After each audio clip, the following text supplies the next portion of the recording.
Sir Ian Taylor. Welcome to Between Two Beers. Kia ora, good morning, good afternoon, whatever it is. Yeah. I've lost track of time. You have. As you know. That's why I'm late. Yeah, we'll start on that. Welcome to the Export Beer Garden studio. We're excited to have you. One of the great excuses for running a few late is, sorry, I lost track of time. I was having coffee with Grant Dalton. What, are you guys planning on taking over the world? Or? When you're with Grant Dalton, it is a bit like that. Yeah, no. So we're just getting some plans in place for the America's Cup in Barcelona this year.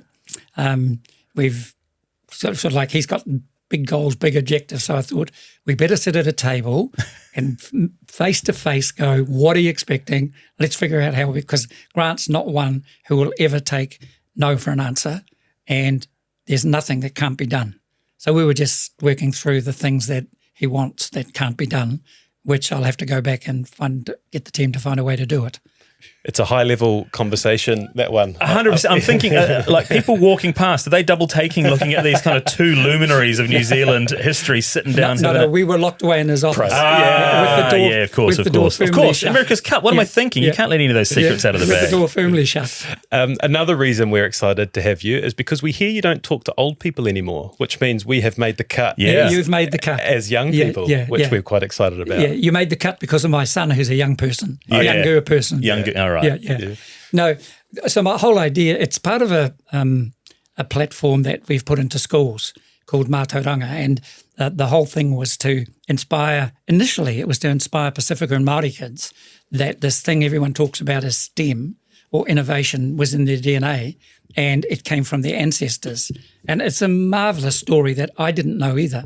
But, 3,500 years ago, their ancestors left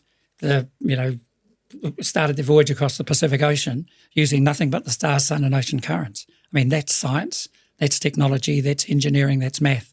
And a Professor Lisa Matteso-Smith, who did a DNA study studying the whole story of human migration, looking at the DNA around the world, her major conclusion was the greatest story in human migration was the voyaging across to Moana Nui a Kiwa by our ancestors. And I just thought, you look at the young Pacifica and Māori and they don't seem to perform very well in STEM. I think the only reason that is because they haven't been told this story. So we are now telling it, they are loving it. But the really cool thing is it's spread right across all the kids. And so we've introduced it to primary and intermediate schools.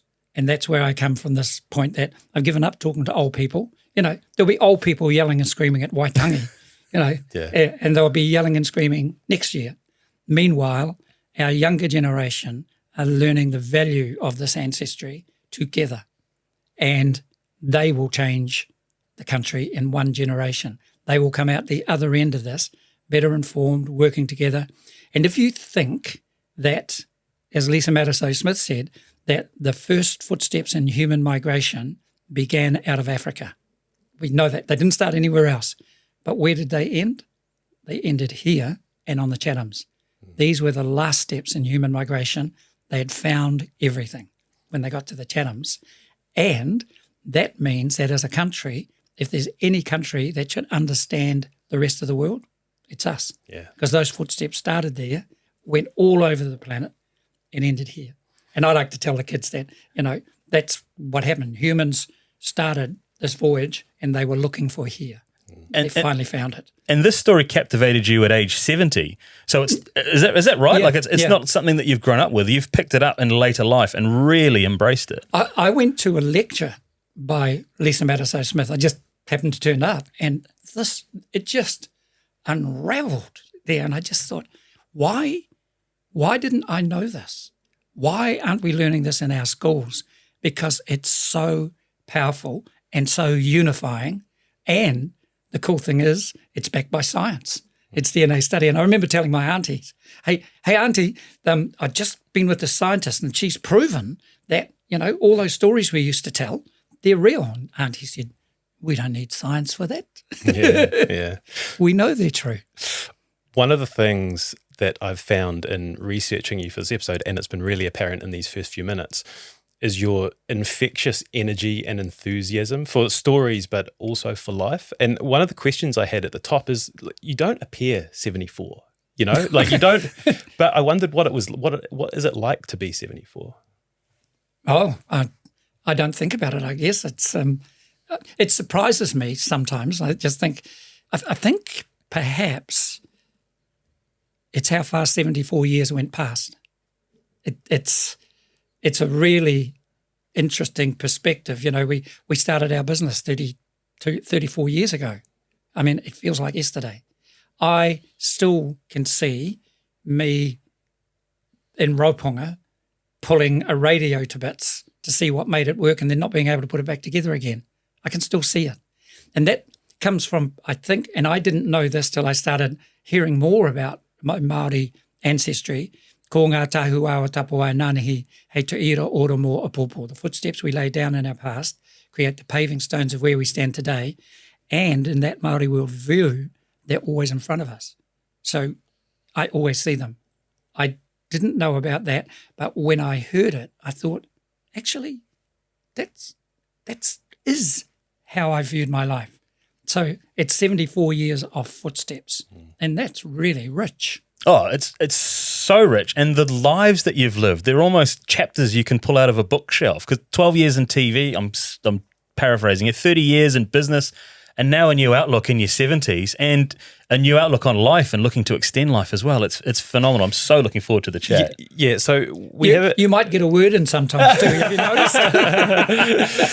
So we have a certain way of doing things at Between Two Beers, and we've found your story particularly difficult to structure because you've done so much. It's like, well, where do you start? But we're actually going to attempt to dive right into the storytelling, and I'm going to set the scene, and then I'd like you to take it from there. So today, as we record this, January 2024, the company that you built from the ground up, Animation Research Ltd, is a world leader in 3D TV graphics. You do America's Cup, every golf tournament in the world except Live, Formula One, cricket, snowboarding, baseball. You basically do it all and seem from the outside to be absolutely crushing it. But I wanted to start our storytelling in 2008. So 17 years after you started the company, when you just lost a huge cricket contract and you woke up that morning and decided that you had to shut it all down, but you didn't. I was wondering if you could just take us to that time frame and what was going on and what happened. It's an interesting time. I was thinking about it the other day in the context of the mental health issues of politicians because of the pressure they are under. And I look back at that time and, I mean, we didn't even talk about mental health. But I know if it wasn't, my wife was unbelievable. Well, I'll set up how it happened. Please. And then we'll come back to this thing of mental health, and especially the focus that's gone on to mental health of politicians. I mean, you might tell that from the way I'm going, it really annoys me, and I'll share why.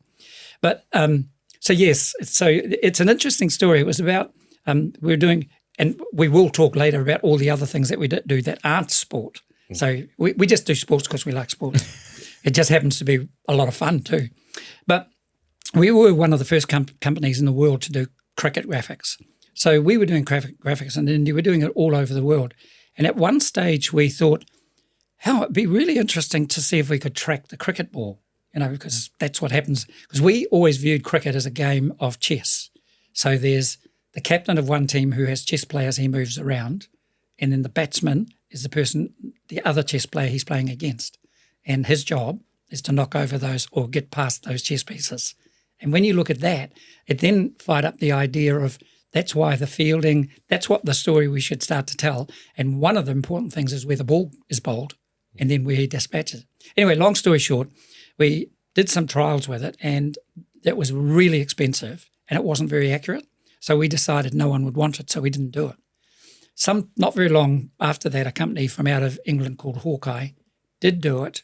They spent quite a lot of time and a lot of money doing it, and they launched it. And we were right, it was expensive. It wasn't very accurate, but everybody wanted it. So in a short space of time, we lost all our cricket contracts. So it's a really valuable lesson of things as we start to look at, do we do AI? How do we use it? What are the opportunities rather than the threats? So anyway, a year and a half later, I get a call from a guy called James Reggio, 2007.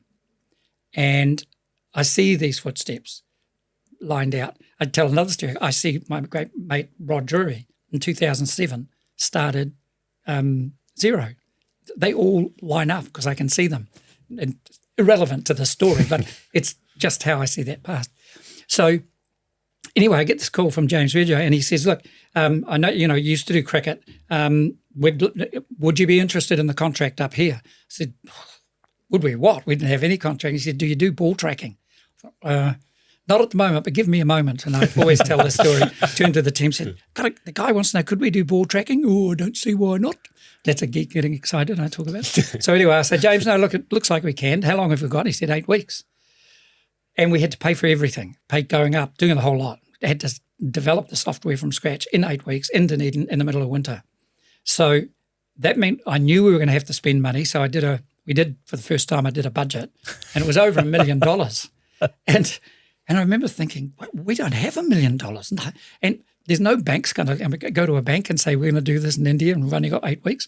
So anyway, we do this thing about, we didn't have the money, so we had to thank Lord Ernest Rutherford. So we didn't have the money. So what we thought was, why don't we spend the money so fast the bank doesn't notice? Then we'll go up to India, win the contract, come back, show them the contract, borrow the money off so we can pay it back. Hey, so that was the idea. Yeah, that was great. genius. It actually didn't work that well. But that's another story. But anyway, so we did that. And long story short, they designed this amazing system.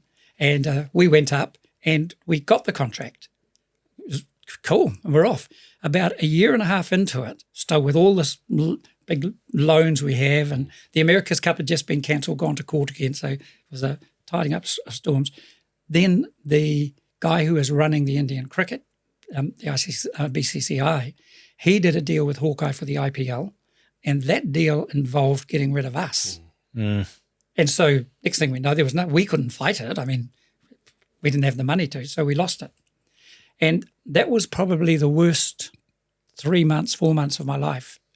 I came home. I remember ringing my wife from a grandstand in Mumbai at about 1 o'clock in the morning, just saying, it's all over. So anyway, we get there, and I spent this 3 to 4 months just trying to figure out a way around it, and in the end there was none. And I never thought of it as mental health, but as I look out at those steps, I understand this fine line that you walk where you can take a step to one side and suicide as the result. I could feel myself getting to a stage where, they're better off without me. It was important to realize you were on that step. It might seem dramatic, but my wife was amazingly supportive during that time. But in the end, we decided that we had to close it.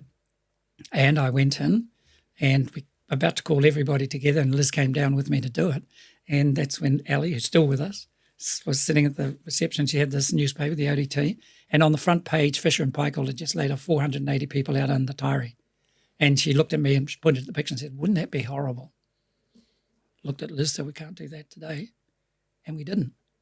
And interesting, just to put that in context, if Fisher & Paykel hadn't closed that day, I wouldn't be sitting here with you having that conversation.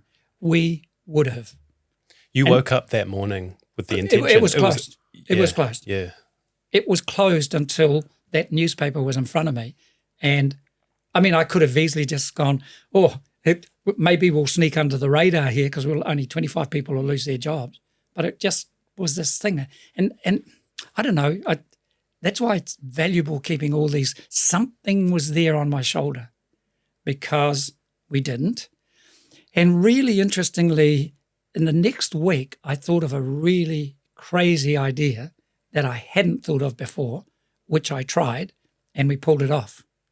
And then I remember it meant that I had enough money to pay off all of our debts, which was important. Then we had enough money to run the company for 2 months. So I called everybody together and said, right, we've only got enough money for 2 months, so now's the time to start looking for other jobs. And everybody went, let's just give it a shot. Nobody left. Does that fill you with confidence in those situations that I've got an idea, I've thrown it out to my people, and they're backing it as well? Does that re-energize you from those darker moments earlier? I've never experienced anything else. Those were those rare dark moments, and I've only had them that time, but it did remind me how dangerous it could be, how you have to stay on top of it, and how people around you need to be supportive. And my wife was amazing. She was really the only other one who knew. I wanted to ask you that, is how wide had you... But she embraced the whole idea that the house was gone, everything was gone, and let's get this sorted and we'll find a way, we'll do something. So that brings me, to that whole thing about what we're seeing with politicians these days and this whole mental health stuff and the pressure they're under. I just step back from this and think, what about all of those people during COVID who couldn't get home to their parents' funeral, who couldn't be there for the wife having a baby, who lost their businesses, who are still losing their businesses, who still don't know what they're going to do? That's mental health. So the politicians that are talking are all on really good salaries. And I don't take away from the fact that, there's pressures on there. That's the kind of choice you take too. You're going into that. But when we put so much of emphasis on a couple of politicians who've done things wrong, who then have been suffering mental health, but ignore the mental health of the people who've lost their shops while they try to build an underground railway line here in Auckland. What's the mental pressure for them? Why aren't we acknowledging that? Why aren't we acknowledging the people who still rue the day that they weren't able to stand with their grandmother as she passed, as she died? Those are the things that are real. And I'm happy for people to discuss the mental health issues in difficult places, but let's put it in context. Those people up there suffering those didn't go out and steal anything because they were feeling bad. Yeah. We're going to build... See, I told it's hard to get a word in. No. It's really good. And we're going to build into a lot of where we're at in society at the moment and ideas for how to make it better in the back end. But I do want to start painting the picture now of young Ian Taylor, Rupunga. Grown up in Rupunga. I was born in Kaio. Yeah. But what do you remember reflecting back on your childhood and your youth and your Māori heritage? What do you reflect on? My mum and dad taught in a little school called Karatu up in Northland, and I still remember the little stream that ran past down the bottom where we used to try and catch fish. I can also remember riding a 3-wheel bike that had the pedal with a nail holding it on at the marae, hooning around the marae and slipping my foot off. I still have the scar with the nail cut. I remember that. I remember learning to swim, hung off a bridge in a tyre by my father, who was a school teacher. He taught us to teach. When I went back there a few years ago, that stream is gone. It's not even there at all. And, you look at all of these things, and it's another thing about nature shifting and things. So having those memories. In Rupunga, I remember, I suppose, the strongest memory I have thinking back, I can remember riding a horse to school, all sorts of things like that.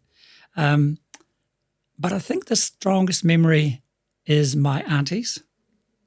I wouldn't have thought of it back there, but it was my aunties who told us all the stories, our aunties who went when you went and talked. And I love this picture, which I never lose, up in the marae, because, everybody talks about how wahine women are not allowed to speak on the marae and it's only the men. Well, I used to go up there and all the aunties would be in the kitchen cooking the food. And, if you were Pākehā and you walked in, you'd go, especially these days, go, oh, how sexist is that? There's all the women cooking the food. There's the men out there runting and braving away and the thing. But what I learnt from that experience was the aunties were there, the kitchen slides were open, and they were listening to the men ranting and raving in there and whopping up and down with their canes and stuff. And then you'd hear the auntie go, somebody go out there and tell them that's not going to happen. And that's where my power, my thinking of the power of wahine is. Our wahine, our aunties, they led the marches. Our aunties stood up on Bastion Point. I mean, one of our aunties, I don't know her name, but she was the one who stood in front of the twins, the singers, I'm 70. Oh, Top Twins. Top Twins. Yeah, we had them on. Oh, did you? We had them on, yeah. Well, one of the aunties there stood in front of them and said, can't have you white girls getting hurt by those cops.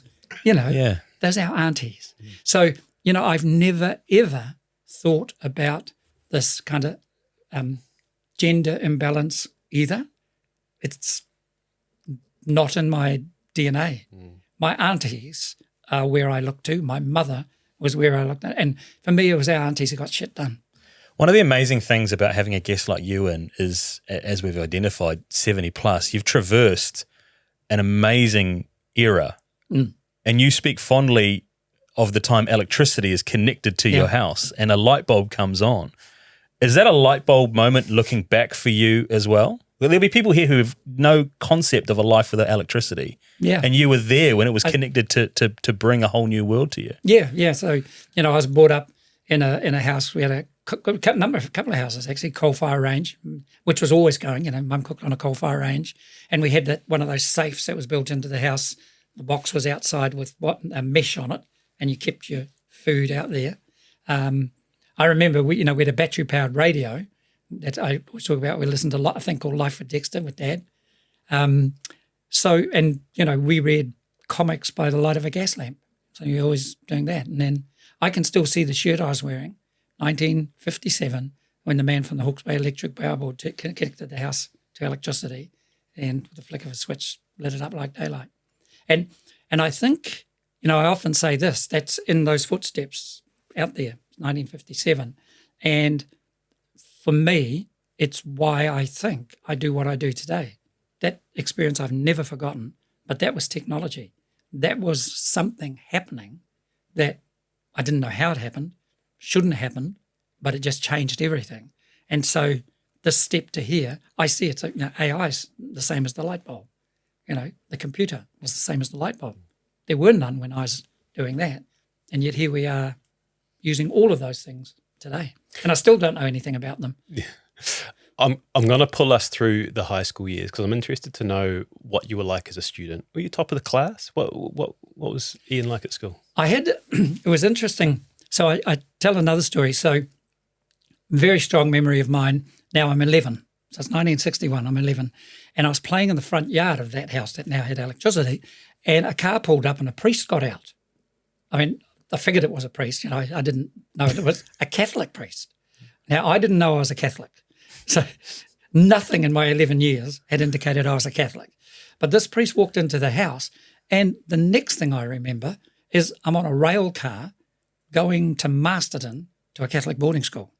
So he'd saved his soul or done whatever, but I'd never known that we were Catholic. But off I went. And I often think about that. If that priest hadn't turned up there, I wouldn't have gone to Masterton, and this history would have been entirely different. But the interesting thing for me was it's all about putting things in context as well. So here's this little guy from Rolpunga. I arrive at St. Joe's, and the first week I'm sitting in the dining room having dinner, and the Morris brother, I even remember his name, Brother Morris, smacked me over the back of the head and said, "You're not on the par now, Hoary." And it's funny when I often mention this when I'm giving speeches and things, in this day and age, there's gasps all through the hall like, "Oh my God, oh my God." I wait for that to stop, and then I say, "So you know what this 11-year-old was thinking at that time?" I was thinking, when did I become a Hoary? Yeah. Those are my cousins are the Hoaries. Yeah. I'm the Pākehā guy whose father's the headmaster at the school. How come I'm a Hoary now? And so it's context. And, you know, I often say that I knew, Brother Morris, I remember him as a teacher. Brother Morris would be incredibly proud of what we've done. And he would understand if I said to him today, "You were right, Brother Morris, we weren't on the par, we're around the world. You know, the globe is our par." Were you the only Māori at that school at that time? You know, I don't know, because it wasn't one of the things, but I was the one called Nugget. I actually was in the army, I got called Nugget. Yeah. But around there I was the kind of Hoary of the place. But I remember, I went back and I remember sitting outside the dormitory, and it occurred to me, well, the other thing about that is, so you think I'm a Hoary, well, I'm going to show you what Hoaries do. And yeah, I did pretty well at school. I never ever really strived for first. I think I was first in class in some things, but it wasn't It wasn't the driver, but I did pretty well at school. Was STEM part of your schooling? You talk about STEM now. It didn't exist. Right. But were you drawn to science and mathematics? No, hell no, I hate it. I was terrible at them. Yeah, no, terrible. Yeah. I want the context. There's this really interesting detour. Actually, there's a few of them in your lives, and one of them is calculated risk. So you go to law school and you're studying law, and then all of a sudden business. Sorry, no, it wasn't law. Yeah, business. Okay, so again, this is one of the things about. I often talk about the power of dreams, and I know we'll get to my kids later. Oh no, actually, we'll come back to the kids when my boys get back to dreams. But I've always said to young people that it's really important to have dreams. The reason for that is if you don't have dreams but the opportunity pops up, you might miss it. You won't see it. So the calculated risk. So the first movie I ever saw in black and white, about 55, was Bill Haley and the Comets, Rock Around the Clock. And see, I remember it so clearly. I know my parents didn't come. The neighbours took me to this thing. Yeah. So I can still see it all. It was in Kawakawa. And I remember going home and thinking, oh, that was cool. One day I'm going to be in a band. And then I did absolutely nothing about it. I didn't learn an instrument. My mother was this great, she played piano. My Uncle Bunny was this fabulous pianist. I never learned an instrument. And so now I've gone through school. I'm at university in Wellington doing a business degree. I'd been there 6 weeks when Bernard Carey from the Calculated Risk turned up and said, Carl Evanson's gone to the Formula. See, there'll be old people who recognise these names. Yeah. Carl was a real singer. We're nodding along. Carl was a real singer. I love Carl. And he said, and they said, and we're in the Battle of the Bands this weekend. What are you doing? You only have to learn one song. It was a Bee Gees song. I started a joke. So good song. Yeah. Now we're in. Started a joke. Yeah. So I learnt the song. We went down, and I think we got second. I know we did have to record something at the studios with Pete Sinclair, and it was after that Bernie said, so what are you doing now? Well, you want to join the band? And honestly, that movie came up. It was like, 6 week business degree, pop band in the 60s was a no-brainer. So I went and did it. I'm getting in the weeds a little bit, but had you done any performance or any singing in public before that? No. Amazing. No, that was my first gig. And you opened for the Bee Gees. Not at that gig, but in the band. Beach Boys. Beach Boys. Yeah, sorry. Later. Yeah. Moving the story along a little bit, but that's a big crowd. That's you. You're a front man for a band. And I do. The biggest lesson I had for opening for the Beach. Well, I remember I wasn't actually a huge fan of the Beach Boys, and I remember coming down to the town hall for the rehearsals, and they were up rehearsing. And I will I've got goosebumps again. I will never forget walking in and being enveloped by harmonies. It was live. It was unbelievable. You could feel it. It was incredible. And so the big lesson I learned, I can still remember standing up there looking out at an audience, knowing that they're just going, hope this is their last song so the Bee Gees can come on. Yeah. But yeah. Have you retained some of that rock and roll lifestyle? Because your dress is, you're not your average 74-year-old with the jackets and some of your style. Was that back then, or is that something that you've adopted? My mind says rock and roll. That jacket is rock and roll. Well, mate, you should see some of the outfits I wore in the band. Yeah, well, I'd love it. But was it? Is that a throwback to those? I will share some with you. Yeah, beautiful. Yeah. Oh no, those were the days. Yeah. So I guess it's just carried on. I really enjoy. I don't go out of the way to dress up, but I do enjoy. I don't even know how to put it. It's kind of just, it's normal for me. What's your style? Yeah, it's just normal. It's his signature style. Last thing on, first thing noticed. And that jacket is getting you noticed, right? It's the hottest jacket between two beers has seen in the studio. Yeah, it's really nice. I couldn't work out if it was like, I knew it was some sort of reptile. It's giving me like Game of Thrones vibes with like dragon skin. Because it's quite hot in here. And I was going to say at the start, Sir Ian, maybe you should take the jacket off, but no, leave it on. Leave it on. That is hot. It's breathing. Yeah. And just so you know, well, at least they told me when I bought it that they only use the python skins that are shed. Yes. They shed them and then they take those and treat them. Rock and roll days, just quickly, how how peak is your fame at that stage? Paint us a picture of the band and how popular they actually were in New Zealand. I mean, it was it was pretty popular. It was the days of God, I've forgotten them all now. See, my memory goes. But we toured all over the country. We were in the Battle of the Bands. We were on with Pete Sinclair on. I can't remember what the pop show was called, but we were on those a number of times. We made albums. Yeah, they were a big deal, Shay. There were bigger deals, but people knew who we were. But the context around it is then like that, you're in the army. Yes, yeah. So it's one of those things again. So I had the time in the band, and it was sort of getting to a stage where actually I was finding it hard to sing. I was never ever a really great singer, but it did the job, and we had fun and performed. The band was good, and then there was the time of military call-ups, and I always joke that I've never won anything, not even a chocolate cake in a raffle. But those military call-ups were raffles. They used to pick an age out of a date, out of a month of the year. And they only picked 2 out of July, and one of them was mine. Oh, wow. So now I was faced with this thing. So I've been called up, and it was the very last call-up as well. It was never happening again. The Labour government had got rid of it. So now I was looking at this, and everything has significance. And I was getting a bit tired, and my throat was bloody worn out. And a couple of weeks earlier, I'd heard a guy open for us, a band open for us with a guy called Willie Davidson singing, and he was amazing. And so I thought, actually, this is a signal. So I didn't have to go and do it because somebody relied on me in the so I could easily got out. But it just seemed everything aligned. I just said, hey guys, I'm going to go and do the army. I'm leaving. Go hire Willie. And if Willie takes the job, then I'm going to go and do the thing. So Willie came over and I went and did the army. Yeah. Wow. There's so many interesting detours, and I'm going to take us to a couple and I'm really, it's interesting, but it's a valuable experience again for context. It is interesting to me how critical people can be of things that happen in war in a way. And, I would never have thought that I could have killed someone when I went in. Like, I made the mistake of going in still with my hair long from the band. Doing the jacket. Yeah. Who's that, Private? That got us going.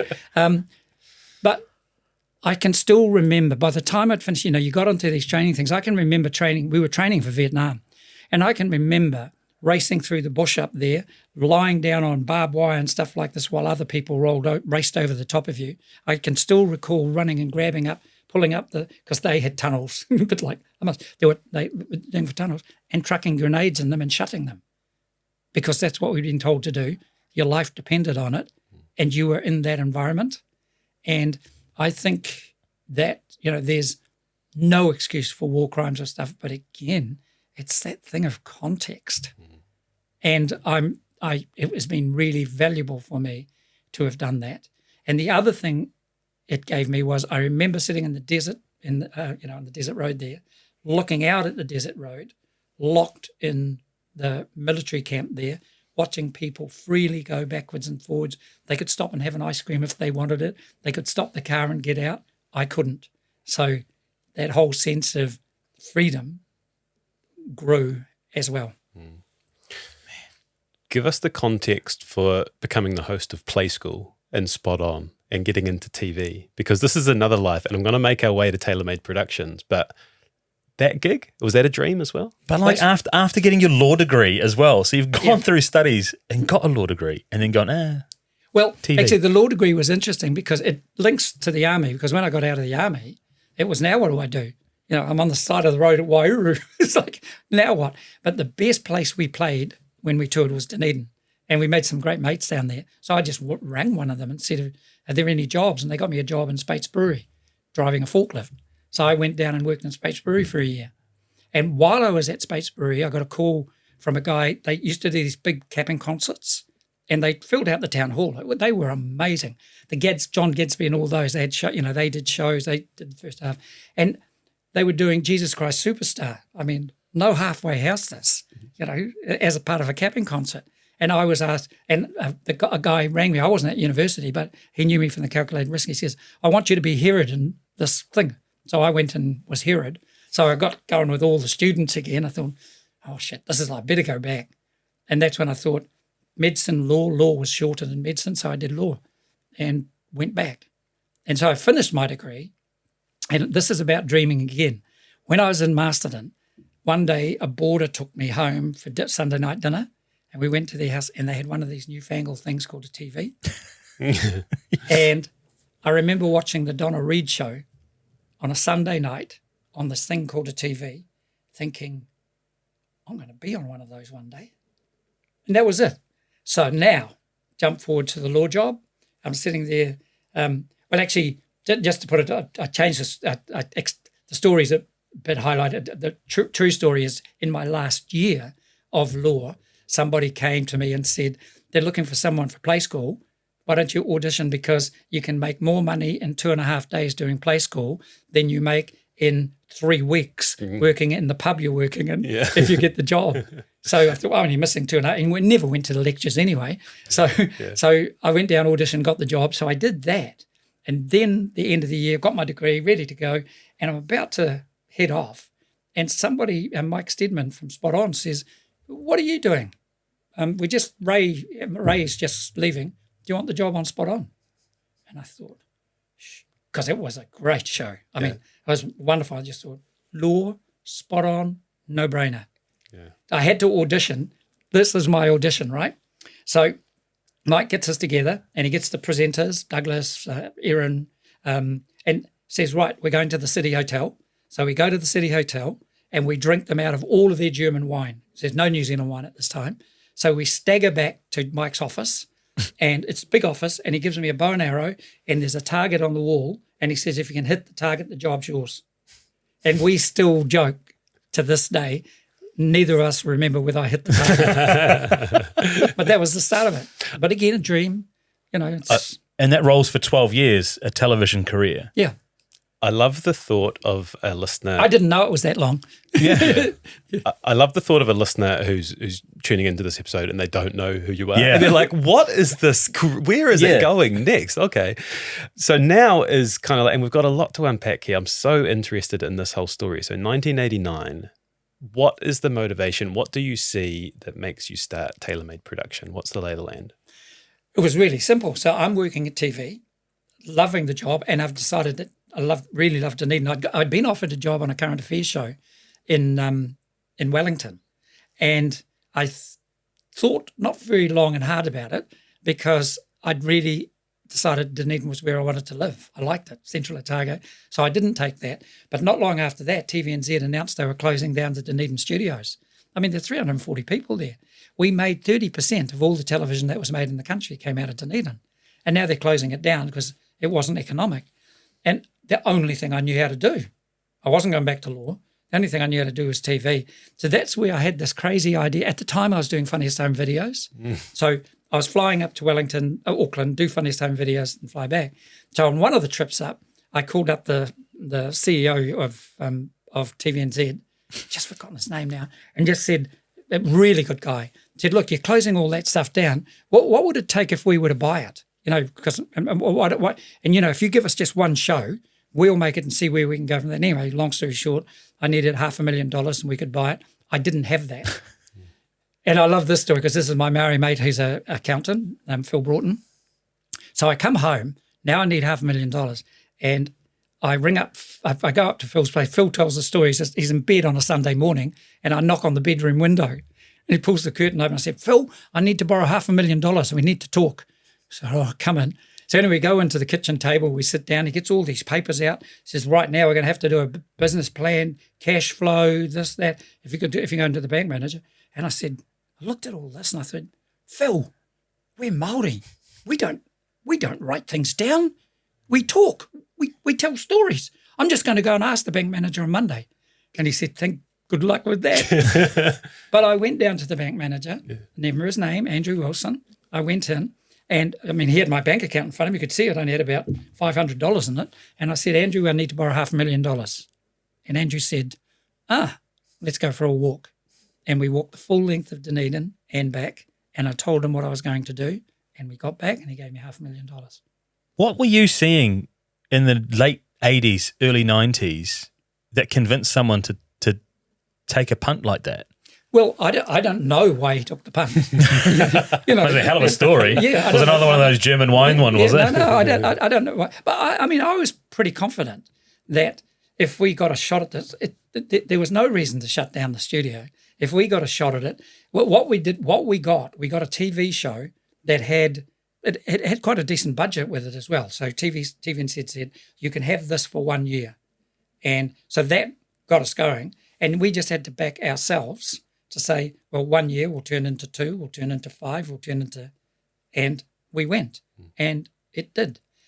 And it was while we were there, now I've got the studio, somebody came in one day and said, you should see what they're doing down at the university with computer graphics. I'm like, geez, what are those? So anyway, I go down and take a look, and it was incredible.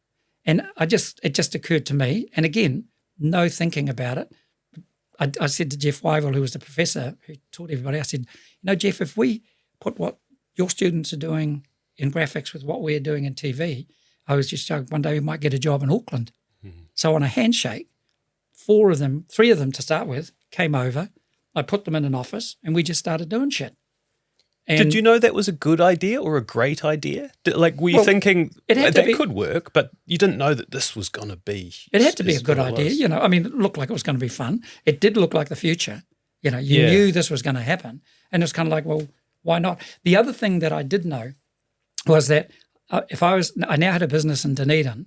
So if you were going to succeed, you had to do something at a world-class excellent level. And what I was looking at was, 4 of the guys down there, they'd just won the World Computer Programming Champs. They'd beat Harvard, Caltech, all those places. So they were world-class. 2 of them came across. So now the idea was, if you're going to get people coming here, you have to be world-class. This is our chance to be world-class. And what were the graphics at that early stage that was so groundbreaking? What was the sort of stuff that you were working on before you got into sport? Well, it was interesting, and I can share with you a video I have of what they did between 1992. There's a decade of making TV commercials, and when you look at them, if you're around in those days, you'll see they were all of the top commercials made in the country at the time were coming out of these students in Dunedin. And one of the things about it was that there was computer software all over the world. It was really expensive. What we were using was the one that the students had built with Jeff Wyville at Otago University. It was called Katachi. It was the first ray tracing software in the world, because that's what academics do. They just do this crazy shit for doing crazy shit. Yeah. But we brought that over, and suddenly we were able to do things with commercials that no one else could do at the time. So, one of our ads, the big skiing penguin, that went to be one of the big finals in the big show in LA. It actually got screened. They have this big theatre exhibition that runs 5 nights, and they choose the top animations of the whole festival go into here, and busloads of people turn up to watch. And I remember we got tickets. We're sitting in the back row, and I'm watching this stuff come out. Toy Story, the early stages of Toy Story were there. And I'm looking at this thinking, what are we doing in this? Yeah. And then up came our skiing penguin. This is the bluebird, is that the bluebird? Bluebird chips? Yeah. Bluebird chips. Yeah. Up it came. Bird. And honestly, I'm sitting there thinking, what's going to... And all you could hear was the laughter start at the front, and it just rolled up the theatre to us as it happened. And it was just overwhelming. And the reason it was there was our guys had designed some of the first computer animated water in the world that could splash. Didn't happen, but they did that. And this was a commercial that was originally designed to be hand-drawn. It was a kind of one of those, and no one would have thought that you could actually turn it into a 3D. But a guy up here trusted us, put us in, and out it came. Now, I don't want to rain on your parade, but are you hands-on tools doing some of these things, or are you pulling the strings in the background? No, I don't even pull the strings. Just come up with the idea and say, go and do it. Yeah. Well, it is true. The first commercial we ever made, the way that happened, I was looking at all this really cool stuff, and a guy had made a deck chair ad for AMP. Beautiful, it's just groundbreaking. And I looked at what our people were doing, and I thought David Green was his name, and I thought he would understand what we're doing maybe. So I just found his address and sent it to him, and he came down and he had a look and he said, "This is really interesting. I'll be back one day." And a year later, he rang up and he had this ad for United Airlines out of America. And he said, "I think your team are the only ones who could do this." So he came down. We had to buy a new computer. It cost us $15,000 and was 1 gig. And it took 14 minutes to render a single frame. So we're talking about a 60-second commercial at 25 frames a second. So it took a long time to render after they'd done everything. And we used to take turns. One of my jobs, the only job, because I couldn't do anything else, was to sleep under the desk at night just in case the computer stopped. So I could ring someone up and say it stopped, because you couldn't afford it to stop, because it would be another week gone past. So that was my job. One of your first contracts you got in sport was with Steve Crawley, who is now the head of Fox Sport Australia. And I spoke to him on the phone yesterday and asked him for a good story. And he told us to ask you about the first test you did for him in Hobart. Oh. do we remember? Great reaction. Remember this? Great reaction. Oh, no, I mean, I'm going to get him for that. It's I sort of only have vague memories because you got to try to rule it out. But Hobart, well, first of all, you have all this high-tech equipment.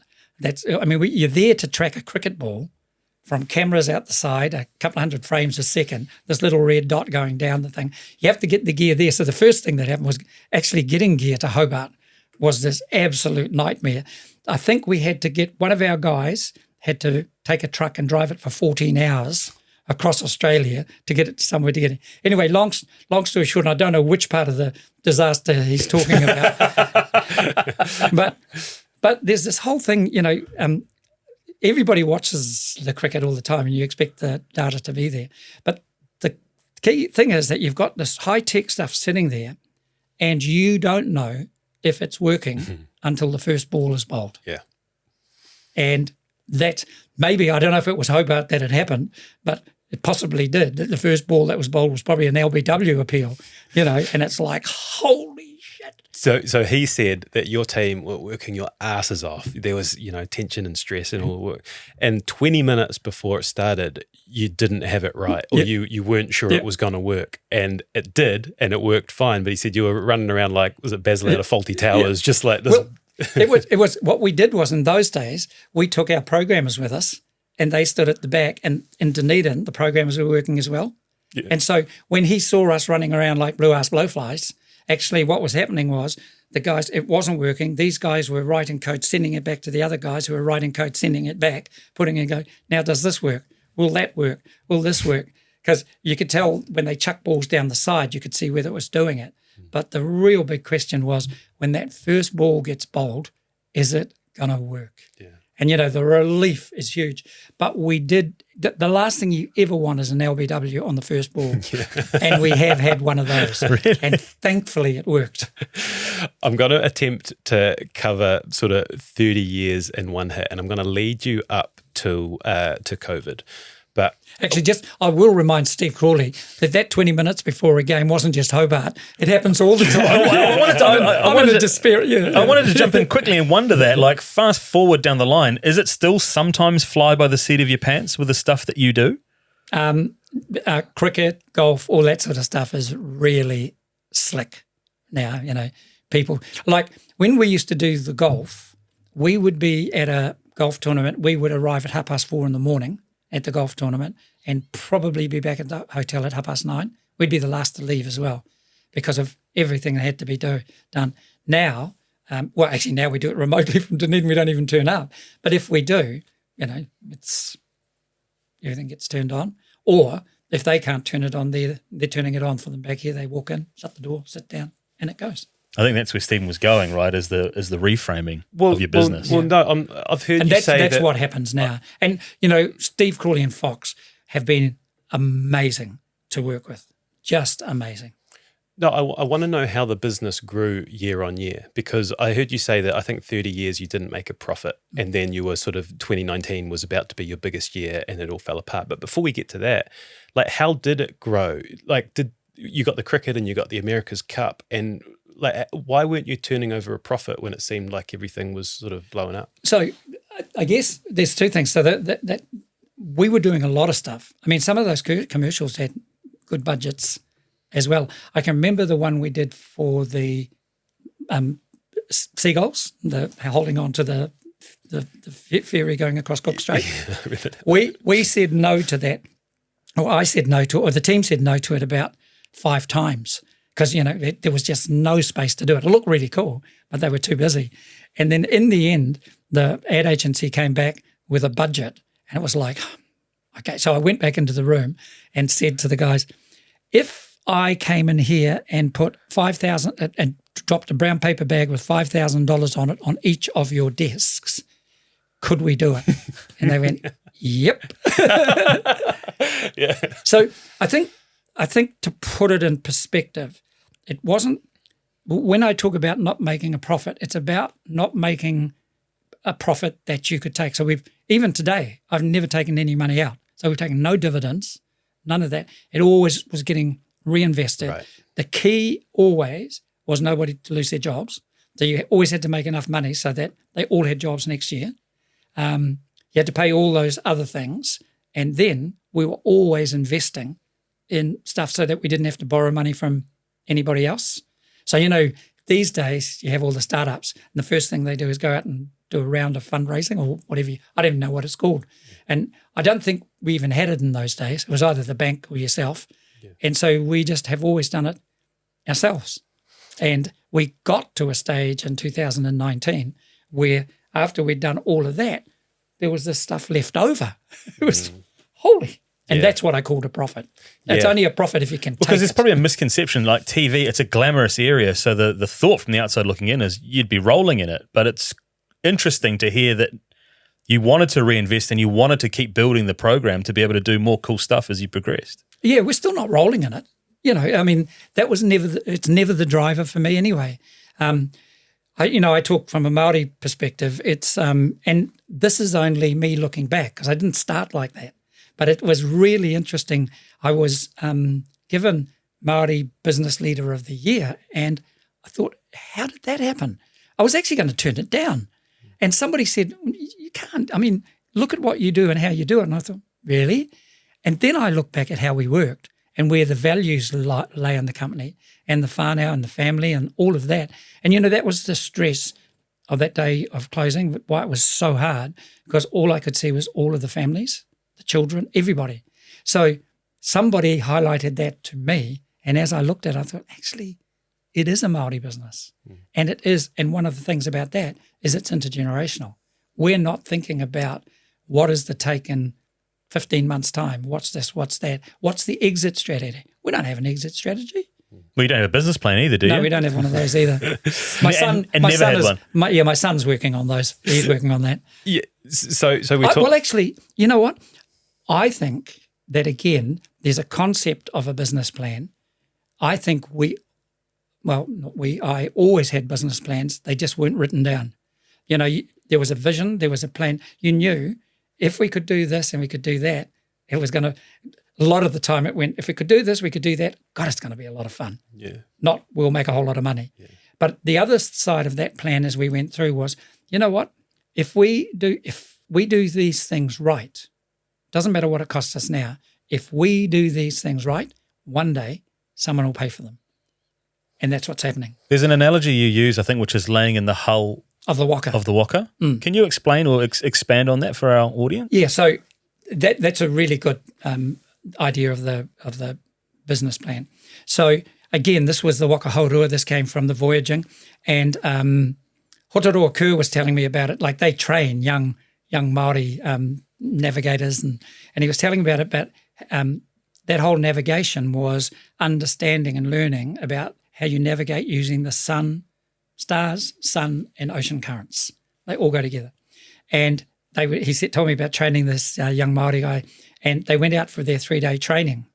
and the clouds were over. There wasn't, and he could see he was a little bit worried, a little bit confused. And he said, I said to him, look, it's the sun, stars, and ocean currents.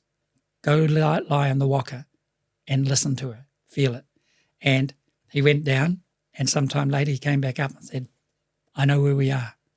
Now, it's a great story, but for me, it's a message to all business owners. So when I look at animation research, so take the business plan idea, look at animation research, it's my waka.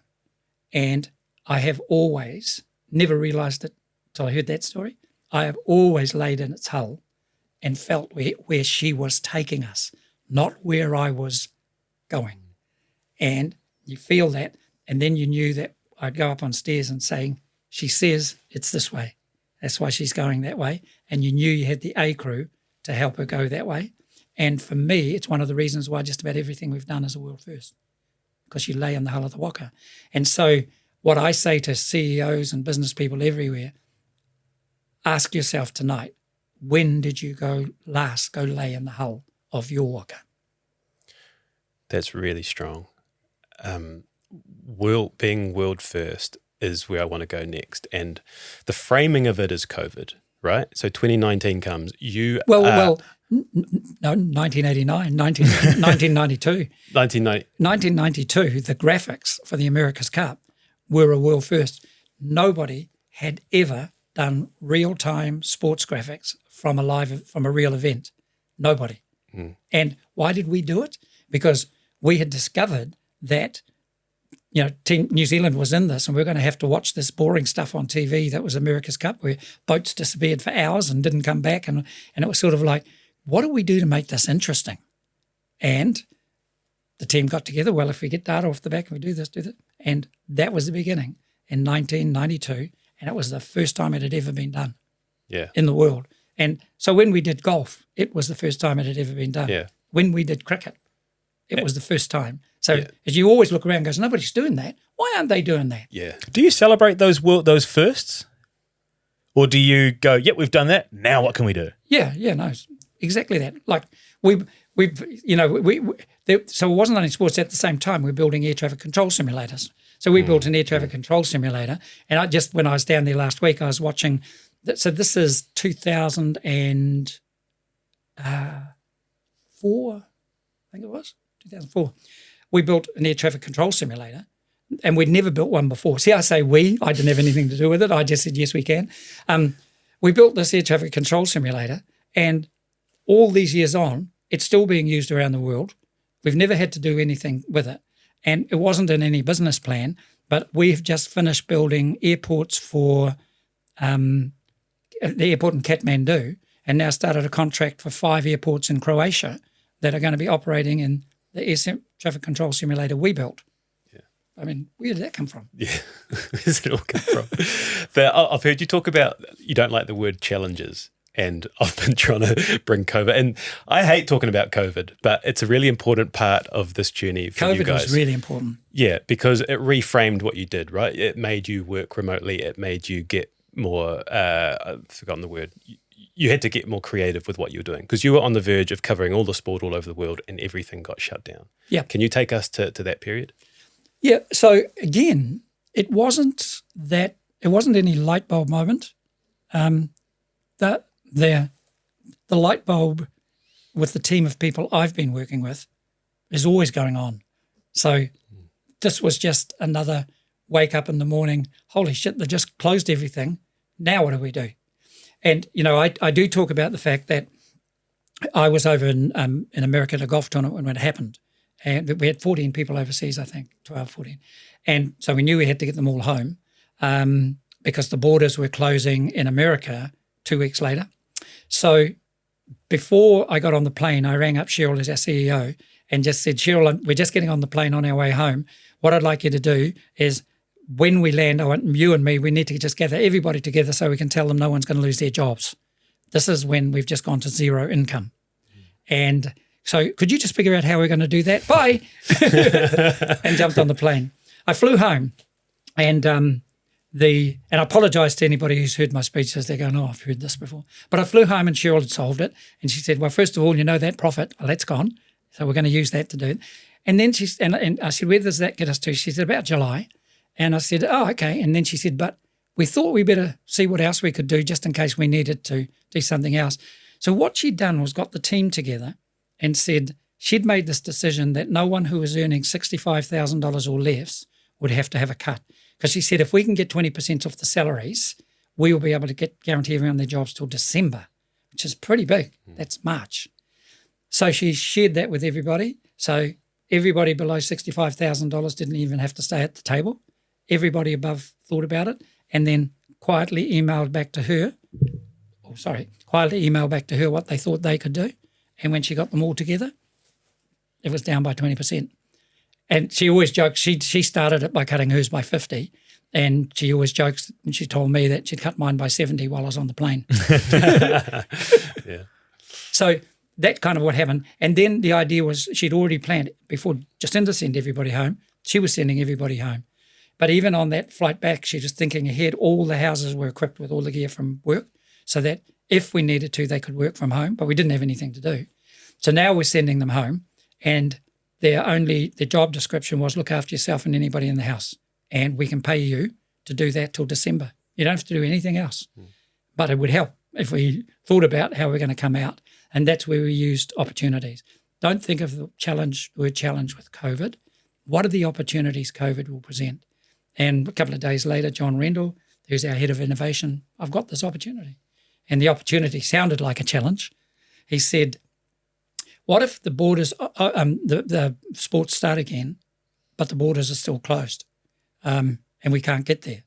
We're still in the same, and the risk there is they'll have to hire companies in and we might not get them out.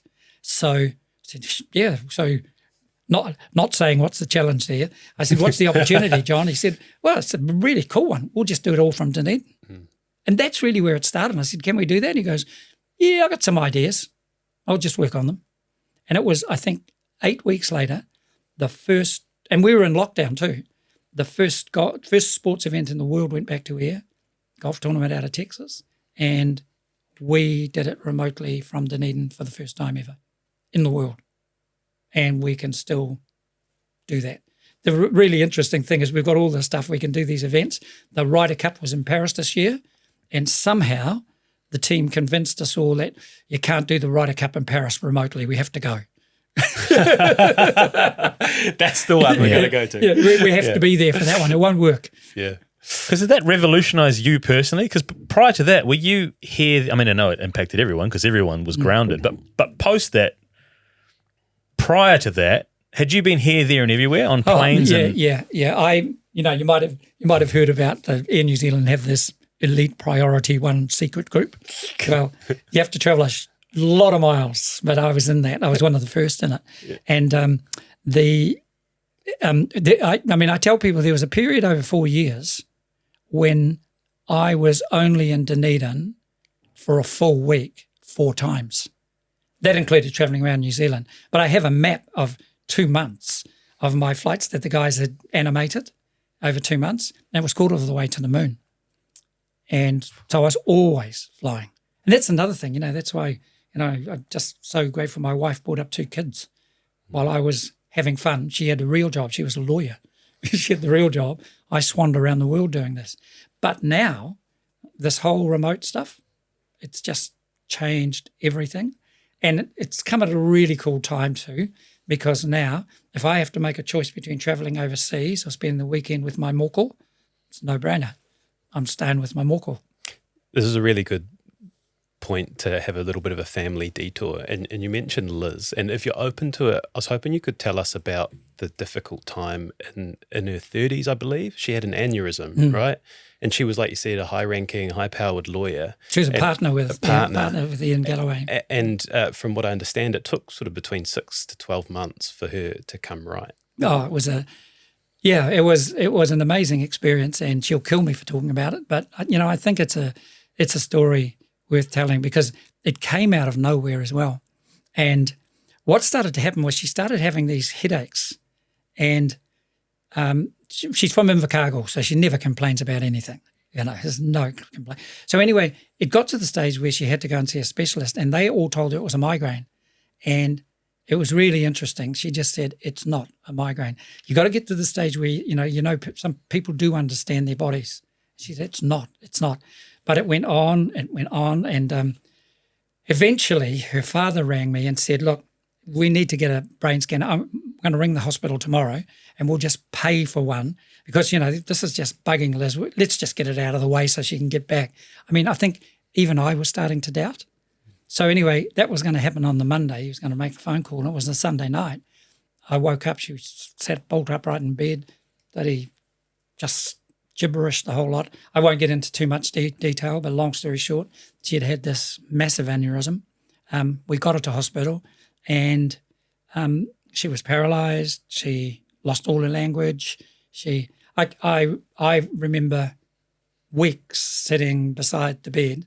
You had to do things like change nappies. You had to, it was really severe. So we've been incredibly lucky. And that was one of those cool things about the way we worked then. I remember John Knowles was the boss of TVNZ at the time. And I remember going in and telling him that I couldn't work anymore. This had happened to Liz. And he said, you go, take as long as it takes. You're on full pay. It was just great. But it was a long, long journey back. And, I've just admired. And I remember one day going down to the hospital because they used to give her these tests where she'd have to try and have her finger hit her nose. And she was determined because she knew that if she could do that, she could get out. And I remember walking in one day and walking into the room and the curtains were pulled like this and all I could see was this finger going across the curtain. Yeah. No, she was amazing. And if we can stay on Liz as well, when your son Sam was born, she was a rock as well in terms of his journey. Yeah, he had an amazing journey. And again, well, it was an interesting thing because he was born deaf and nobody diagnosed it. And I remember it was kind of a different story. I mean, I think I really pissed Liz off because I remember walking in and he was lying on the bed one day and the door slammed behind him and I was looking at him and he didn't flinch. I thought, that's odd. And then Liz talks about, I used to go around going, boo, boo, doing all this because I thought there's something not right here. Anyway, we finally got somebody to look and they said I was probably glue ear. So we went down to have the glue ear, but I'd been so naggy that the guy doing the glue ear said, come on, we'll go upstairs and we'll do a test just to put it at ease. So we went upstairs. I'm holding Sam in my arms and they've got all these wires on his brain and they started feeding the sound in and I'm watching this dial thing. And the guy stops for a minute, he comes out, must have put it in wrong. He tried again, went back, and this thing's playing. I can hear them through the headphones, and I'm watching the brain thing, and it's flat. Mm. And the guy came in and says, we've got to do more tests. He was deaf. And that was the really cool thing. That's where Liz did the whole thing. Liz said, all right, we got a day, this is terrible. So we cry for a day, and then we make sure he talks. That was it. And he's now a surgeon.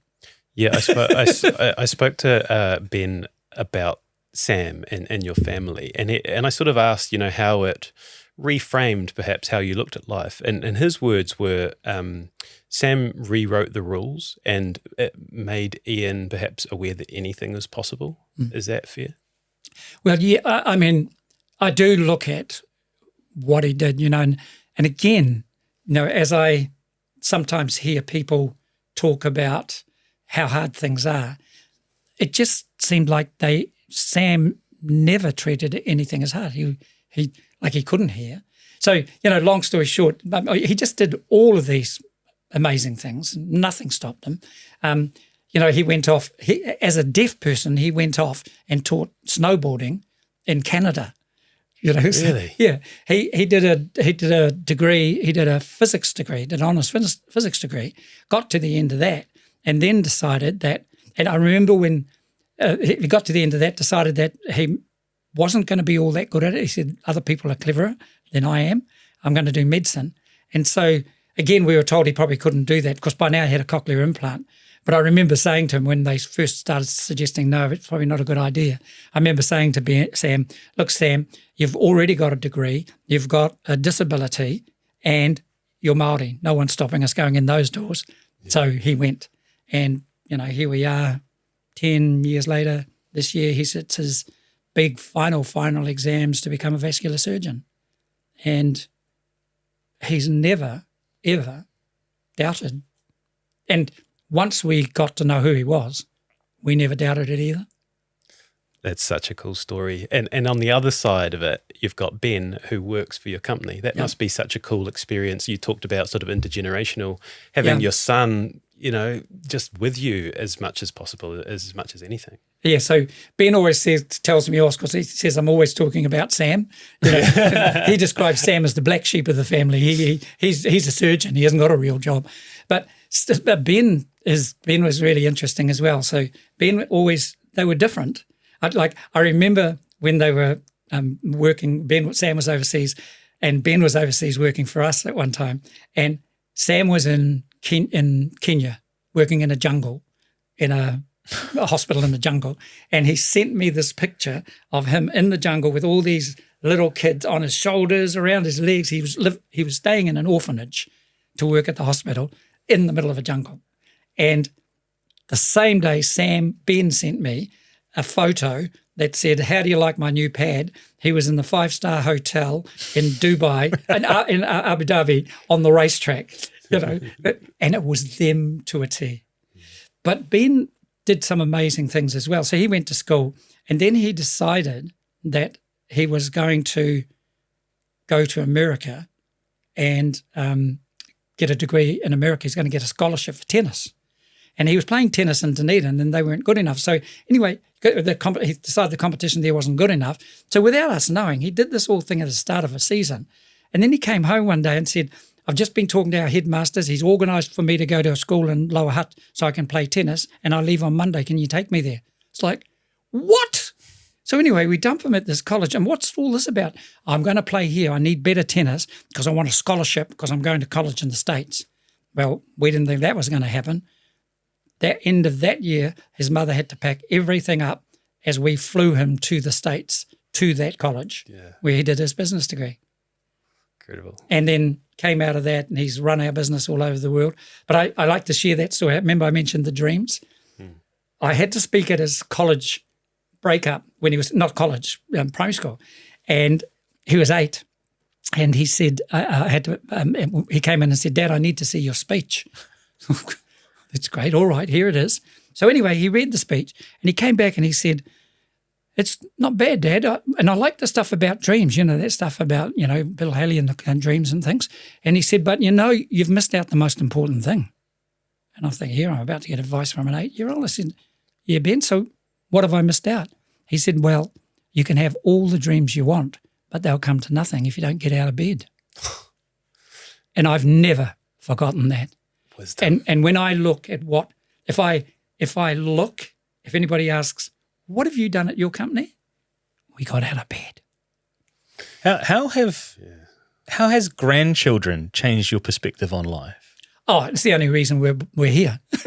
I mean, I remember people always used to say, oh, you think this is cool? Wait till you've got grandkids? Well, I'm one of those terrible, terrible people that tells everybody that. I just absolutely love it. And it's actually had an impact on my life and the way I live. And it's to the state that now I've got a new focus on how I live because I have a reason. Often everybody says, if you're going to change your life, you're going to do this. There needs to be a reward or there needs to be a result that you can point to. Or what's your why? Yeah, your why. This is even bigger than the why, really. The whys are important, but it seems bigger. But it just occurred to me that the most important thing for me now is to live as I said, I'm in my 70s, is to live as long as I can so I can spend as much time as I can with my moko. And that has meant reducing or taking alcohol away, what I eat. Hey, welcome to the club. Yeah, I train, I walk, I'm just doing all of these things. And, I walk past a cream bun, and I look at it and go, nah, another day with the moko. Yeah. Bye. And it's made it really easy. But I get such joy from watching, and it's a reminder of how powerful the brain is. There's a little story, I know we're going to go on for hours, but there's another one I want to share that I'd heard the story about a little girl called Evie, and it was given in a speech by somebody I was watching on YouTube. But Evie was in school, and her teacher saw she's busy drawing away. This is the importance of arts. Busy drawing away at something, and she went over to Evie and said, Evie, what are you drawing? She said, I'm drawing a picture of God, miss. And she said, they just said, oh, that's going to be difficult. No one knows what God looks like. And Evie said, they will when I finish my picture. And, the question is, where does that confidence get knocked out of us as we go? That's where I'd go crazy about our education system. We start with this spark. I see it in my moko. I see it in our young people. It is our job with our education system to keep that spark alive, not douse it with a whole lot of stuff that doesn't interest. This brings us nicely to outspoken Ian, and it's kind of like a newer chapter in your life. But since COVID, you've continued to challenge the government. You were incredibly outspoken about our COVID response. You, I think, hung up on a conference call with the health minister. You've had a crack at what you called the Labour Party you used to know, a very high-profile response to the Greens' wealth tax proposal. There's a lot of Ian out there in your opinions. So I was wondering, it's a great platform to have this conversation now. So in 2024, what is your overall perception of the country, how it's tracking, and what we can do better? Well, I know who we are, and I think it's really important that we are, that's why I'm really stoked about the reception Mātauranga is getting in our schools. But I think, we're a small country. And we come from our Pacifica people. Māori didn't arrive here. Pacific people arrived. So we come from all over the Pacific Ocean, and there's a Pacifica concept which is called talanoa. And talanoa is when you gather, so you gather, you talk and listen with respect. You can have totally different views, but you talk and listen with respect.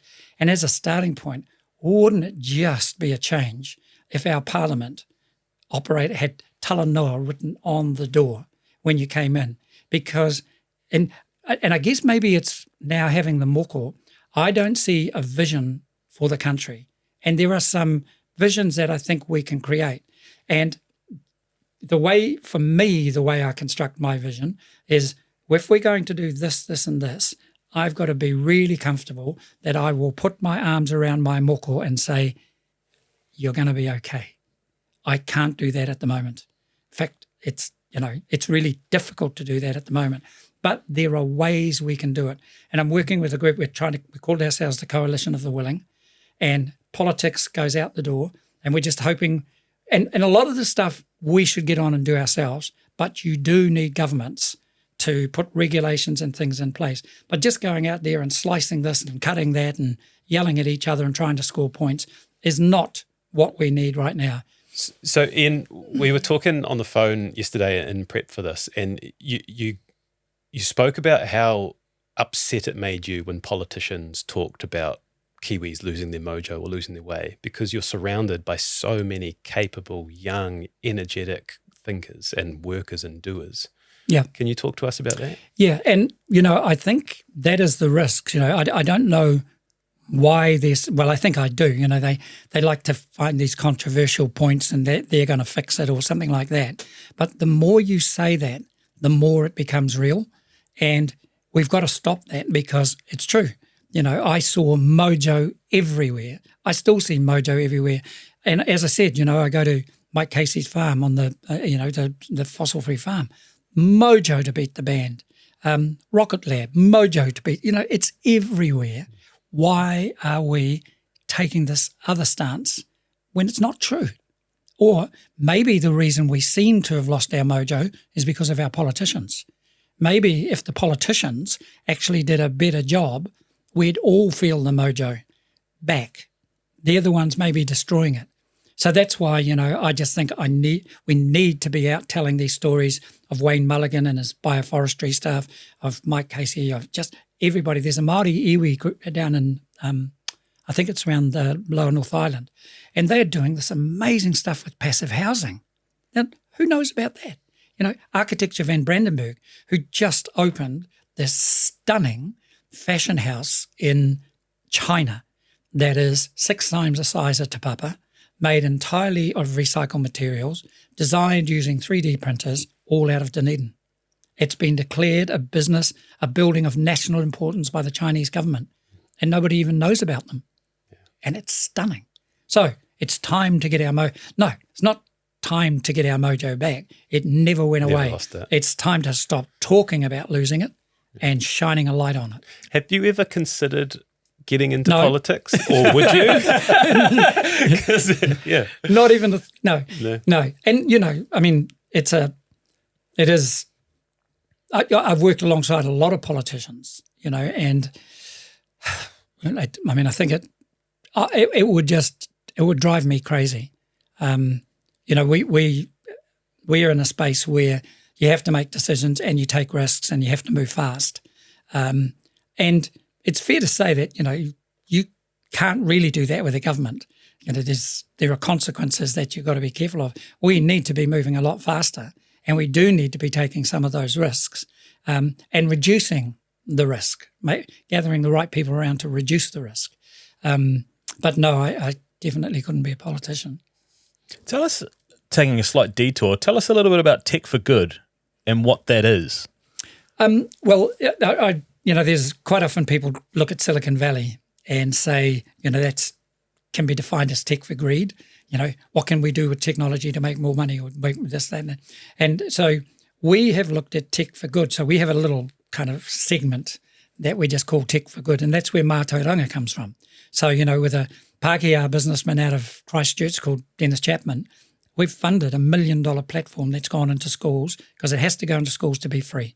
It's got to be free anywhere in the world. And that's part of Tech for Good. And the other one we've done was numeracy and literacy in prisons, teaching numeracy. One of the guys from Methodist Mission in South in Dunedin, Jimmy McLaughlin, amazing guy, used to be a lawyer as well, really, high quality lawyer.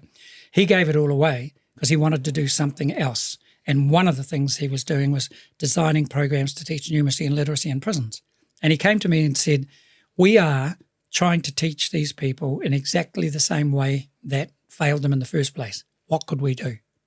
So anyway, we showed him some stuff, some AR stuff and things, and it got going. And it was like, this is incredible. So one of the reasons for putting it under our Tech for Good was that, again, from a Māori perspective, we're overrepresented in prisons. But on a bigger perspective, when I look at my moko growing, they're unlikely to ever end up in prison because they're loved, they're engaged, they do things. A lot of these people were somebody's moko as well. And they ended up down this path that took them to a place that was inevitable. So what do we do to give them a chance? Because if you bring them out and they still can't read or write, they'll be back. So anyway, the first thing we did, they designed a whole thing that's a whole virtual garage. And basically you come to the class, you put on the headsets and you're standing in a street, and part of the numeracy and literacy and all sorts of things is how you get the doors open. You go inside, there's cars in there. Then you have to read stuff to see how you hot them up, how you do this. And what was really interesting, the first day we took it down, it was a bit scary really, but the first prisoner comes in, puts on the headset, looks around, goes, "Hey bro, we're out." And if you think about that, that is a thing that technology just did. It transferred them from there, out of there, to learn. Whereas if Jimmy was doing his normal class, they'd be sitting in a classroom in a prison with a board, with some papers. Here they were gone. And everybody turned up. They kept turning up. So, that's a Tech for Good, and we potter away with that, hoping one day government will step up and go, right, here's some funding to make it, accelerate. Hasn't happened yet, but we'll just keep plugging away. You guys are on the cutting edge of technology. What do you see looking into AI into the future? Are you filled with excitement? Are there concerns? It's interesting because AI's been around for a while. I mean, we've called it machine learning, so there's a whole lot of things that we do to teach our computers to do things that we don't want to. It started with a young student, actually, Ryan. He came to us for a job, for a Christmas holiday job. And at the time we had about 30 golf courses to build. And this is a number of years ago. And we had to hand draw around the fairways, the greens, the lakes, the footpaths. And it took, maybe a week and a half to do one golf course. So anyway, we gave him all these golf courses with some other people. And I went away on holiday. And I came back and walked in, and here's Ryan. I'm looking at, what have you done there, Ryan? He says, I've written a neuro something. I can't remember what it was called now. I've written one of these things because I was really slow doing it by hand, so I've just taught the computer to do it.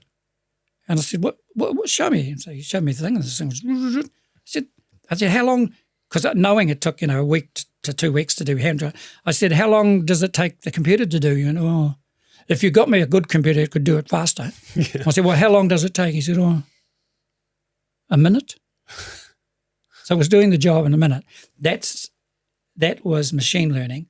AI is another step above that. But I think, again, there's lots of positive things about that, but also lots of dangerous things if we don't treat it right, if we don't get it into schools and teach our kids how to use it, how to ask the right questions. But Ben gave me this really good perspective on AI. So that Ben, my son again, not an 8-year-old, but still, he said, because he takes that whole thing, he said, Dad, the footsteps you laid down in the past. Well, AI has the ability to look at every footstep that's ever been laid down, and it does it instantly. So that's everything that's on the web, anything, that's what AI does. It can see all of them. What it can't do is have a vision for it. What it can't do is think about how we break the boundaries. What it can't do is look you in the eye and smile and say, what do you think about this? And he started talking about how we need to make sure as a company we've got authenticity running, human authenticity running through everything we do. So it comes back to caring, to looking after each other. But this AI does this. But the vision and the changes that AI will be reading about next time will be done by a human, taking all of the stuff and going, there's something over here that I need to do. Can you just give me the tools and all the information I need? But this bit that's coming out of my brain, you're helping me get it out of my brain, but that's where it's coming from. Yeah. And he has this process now. People got into Zoom calls. It's even more than that for him. So he's got into the practice now where he gets an email. It could be the head of PGA, somebody like this, sends an email or sends a text. The first thing he does is ring them back.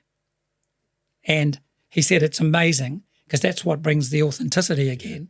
And he said he rang somebody back the other day and he was at a swimming pool with his kids. And the first part of the conversation was, turn the camera around, I got the kids, what's the weather like at your place? You're in Dunedin, here it is. Yeah. And they chat like that. That's the authenticity that AI can't bring you. Yeah. And it's not a Zoom call. It's taking the time to connect. Is that your part of your mojo in the company? Is that relationship management element? Because you're so engaging, you're so enthusiastic. It would be impossible, I think, on the other side. Well, it's interesting because another thing coming from Ben, so Ben travelled the world running, I never ever thought he'd come back, but he's come back, has a family. So now he was working in our place, and he'd only been there about maybe 6 months working in the office, like he was always on the road.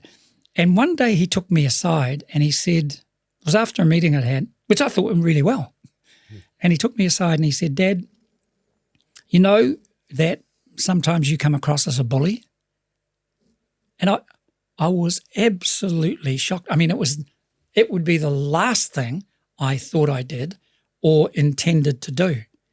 But then he said, so, you move with such confidence in everything, that everything can be done. You talk with all of this. Sitting in that room are people who feel like if we can't do this, we're failing, or we've got to, that you are scaring a whole lot of people because you are so certain this can be done that they're going to be failures if they can't do it.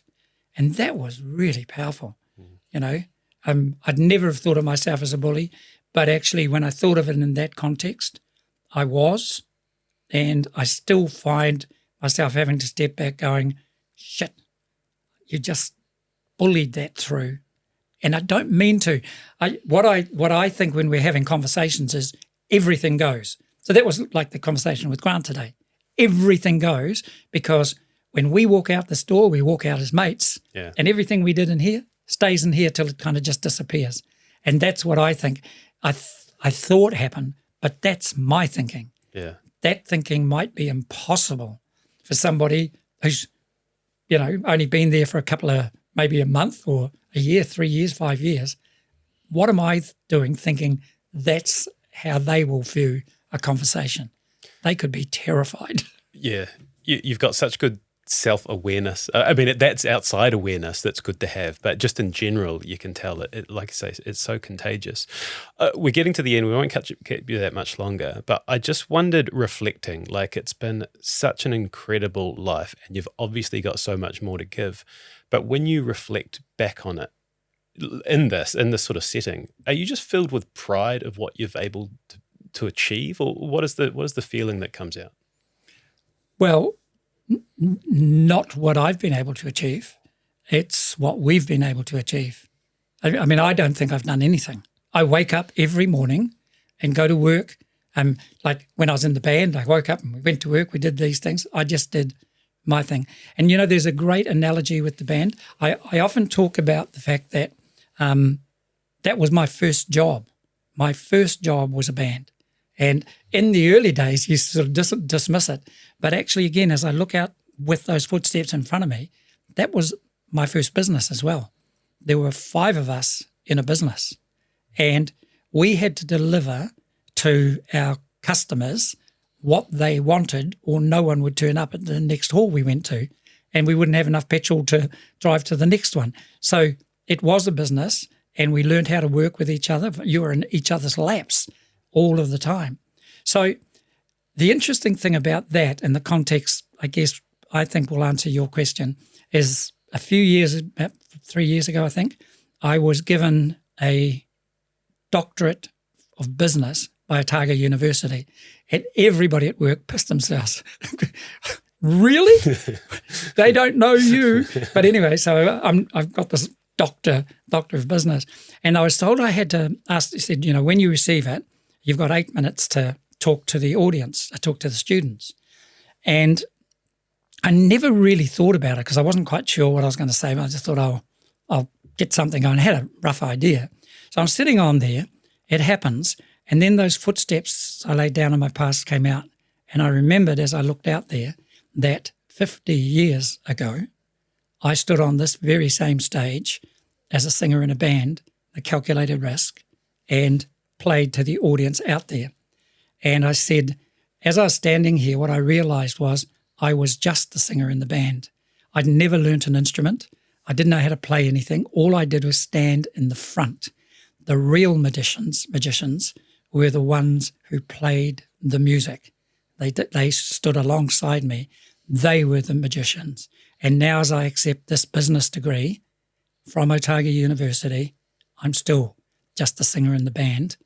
And the magicians are all of those people across the road there at Animation Research who work the magic. Yeah. And that's what I'm proud of. Man, that's so strong. That's such a powerful way to close. Shay, is there anything else before we?